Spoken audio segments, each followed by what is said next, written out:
Bonjour, je suis Farida. Je viens aujourd'hui vous présenter une formation très intéressante pour les start-upers. Elle s'intitule Marketing 101 pour les startups. Elle ne s'adresse pas uniquement aux start-upers, elle s'adresse à tous les investisseurs qui ne sont pas nés marketeurs. Elle s'adresse aussi aux curieux qui veulent apprendre un peu plus sur les notions de base du marketing, mais surtout, la vocation première de cette formation, c'est de donner des tools utiles et applicables tous les jours pour les petites structures, les TPE, toutes petites entreprises qui n'ont pas un budget conséquent. Elles ne peuvent pas faire appel aux agences com et digitales et elles doivent assurer elles-mêmes leur stratégie marketing et l'application de cette dernière. Alors, voyons un peu l'agenda de notre formation. Il se déploie en 5 ou 6 chapitres, mais ce sont des chapitres qui sont progressifs, c'est-à-dire on commence par une démarche entonnoir classique, c'est-à-dire on commence par comprendre les notions de base et ensuite on applique pas à pas la stratégie marketing, la démarche marketing classique. Donc, commençons dans le premier chapitre à voir les notions de base. Qu'est-ce que le marketing? Qu'est-ce que c'est que le marketing? Qu'est-ce que la stratégie marketing? Pourquoi est-ce nécessaire? Dans la deuxième partie, on passe au diagnostic de l'environnement et du secteur d'activité, et aussi bien que en parallèle, c'est-à-dire le diagnostic de l'entreprise. Sur la base du deuxième chapitre, on pourra élaborer la stratégie, la vision et la mission. Ensuite, dans la deuxième partie, on va s'intéresser à la stratégie marketing et les notions de base de la stratégie marketing. Ça commence par la segmentation, ensuite le ciblage et le positionnement voulu. Et la fin de cette étape, elle est clôturée avec l'élaboration de l'USP. L'USP, c'est Unique Selling Proposition. On va le voir en temps opportun. Le dernier chapitre, il intéresse le marketing opérationnel ou le marketing mix. Donc ce sont les fameux 4P ou 6P, puisque la littérature elle évolue, mais surtout c'est le 2 et le 3 qui vont nous intéresser dans cette dernière partie, c'est-à-dire c'est le marketing digital. Aujourd'hui, il est très en vogue.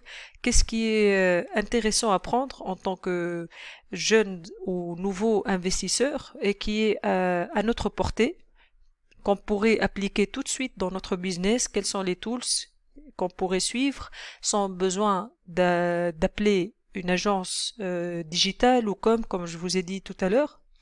Et quelles sont les campagnes de sponsoring faisables, applicables tout de suite sur le business? Donc on va commencer avec la première partie, à savoir les notions de base. Les notions de base, en fait, on va revenir un peu en arrière pour mieux avancer. Pourquoi? Parce que tout simplement, on ne peut pas avancer sans avoir compris au préalable quelques notions clés. La première, à votre avis, c'est le marketing, bien sûr. Le marketing, on va prendre deux références. La première référence, c'est The Chartered Institute of Marketing, le CIM, ou le deuxième, très très connu, qui est celui de Kotler and Armstrong. Donc le premier, qu'est-ce qu'elle nous dit, la première présentation du marketing, ou la définition du marketing? Elle nous dit que le marketing is the management process for identifying, anticipating and satisfying customer requirement profitability. Donc, c'est un process, 1, et 2, c'est une boucle inversée. Pourquoi je dis une boucle inversée? Vous voyez ici, identifying, anticipating and satisfying customer. Donc on commence pas par l'entreprise, on commence pas par l'organisation ou l'entité qui va générer le produit ou le service, on commence par le client qui est à la fin de la boucle, de la démarche marketing. Donc c'est pour ça que je dis c'est une démarche inversée. On commence par l'identifier, anticiper et satisfaire ses besoins par la suite. Donc c'est une définition très simpliste, mais qui résume un peu l'état d'esprit du marketing. Le marketing, il ne commence jamais par l'entreprise, il commence par le client ou le consommateur. Dans la deuxième présentation du marketing, donc qui est The process by which companies create value for customer and build strong customer relationship in order to capture value for customer in return. Donc, on parle ici, on fait le focus sur la création de valeur pour le client et la construction d'un relationnel. Donc, c'est les fameux CRM, mais avant tout, c'est la création de valeur.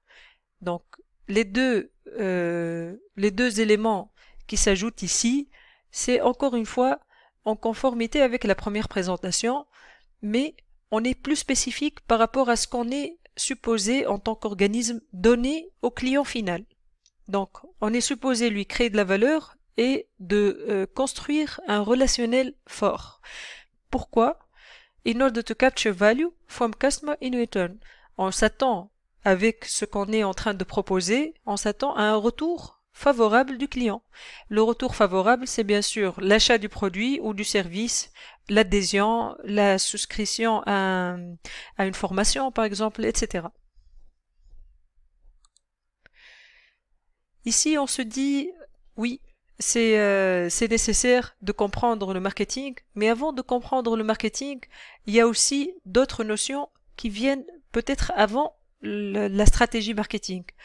Dans toute organisation, il y a forcément les trois éléments que vous voyez dans l'écran. Il y a forcément une stratégie corporate, il y a forcément une vision et une mission. On entend parler de ces trois notions à tort et à travers, partout, dans les sites, dans les communications corporate des entreprises. Ça a l'air d'être quelque chose qui est bateau, mais réellement c'est quelque chose qui est nécessaire. Pourquoi est-ce nécessaire? Parce qu'une entreprise sans stratégie, c'est une entreprise qui n'a pas une route tracée et qui ne sait pas où elle va. C'est-à-dire qu'elle est en train de naviguer à vue. Une entreprise fragile qui peut perdre son marché et peut être éjectée par un concurrent virulent. C'est tout à fait logique, puisque nous, on ne sait pas où on va, on est en train d'avancer à vue, et que, en parallèle, nous avons un concurrent qui a une bonne stratégie, qui sait où il va, ça veut dire qu'il a une vision. Et il sait ce qu'il va proposer, c'est sa mission, sa raison d'être. Donc, c'est normal que ce concurrent-là, il va devenir virulent, il va nous tacler carrément, il va nous faire sortir du marché, et donc, forcément, nous sommes une entreprise fragilisée. Et une entreprise sans vision et mission, c'est une entreprise qui n'arrive pas à se situer vis-à-vis de ses concurrents, on vient de le dire, mais qui n'arrive pas à définir son positionnement. Pire, qui n'arrive pas à définir son positionnement, c'est-à-dire elle ne sait pas comment elle se situe par rapport à l'offre existante aux yeux des consommateurs. Donc, c'est une entreprise aussi schizophrène. Pourquoi schizophrène? Parce qu'elle risque d'entreprendre des actions incohérentes et en même temps contradictoires. Pourquoi contradictoires? Parce qu'ils ne sont pas cadrés. Les actions, elles ne sont pas cadrées.